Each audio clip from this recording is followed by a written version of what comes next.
I'm not the biggest fan waking up early in the morning, to be honest, but I get my coffee and I hop on my bike to go riding with my best friend. Nothing beats that.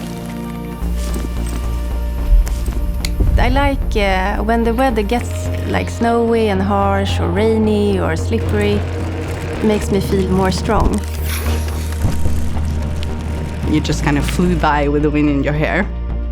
The biggest feeling I have is the independence and the freedom of taking me anywhere. You never freeze. The hands can be a bit cold in the beginning, but after 15 minutes you're always warm, quite often too warm. I met my fiancée because I was riding my bike in Canada one summer. A life hack is I get lost sometimes, on purpose. I'm trying to find new roads, explore a little bit.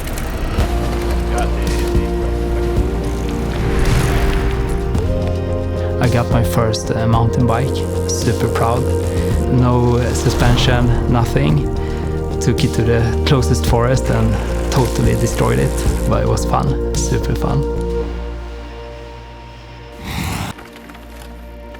What I find challenging when riding? Yeah, I can't really think about anything challenging about riding my bike, to be honest. It's just pure fun.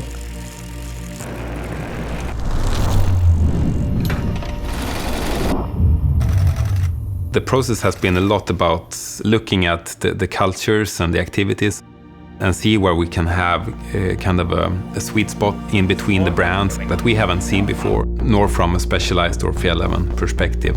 And we have this kind of a saddle-to-table approach where you could ride all day and you can stop and have dinner at a place. So you go from the saddle to the table with the same garments and you feel as at home on the bike as in the restaurant.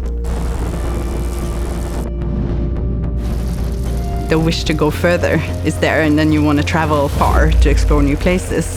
With the bike, all of a sudden the nearby is like a lot bigger without having to travel far. The activity of riding a bicycle is very simple. The motion becomes almost meditative. That wandering of the mind is really helpful and something I appreciate.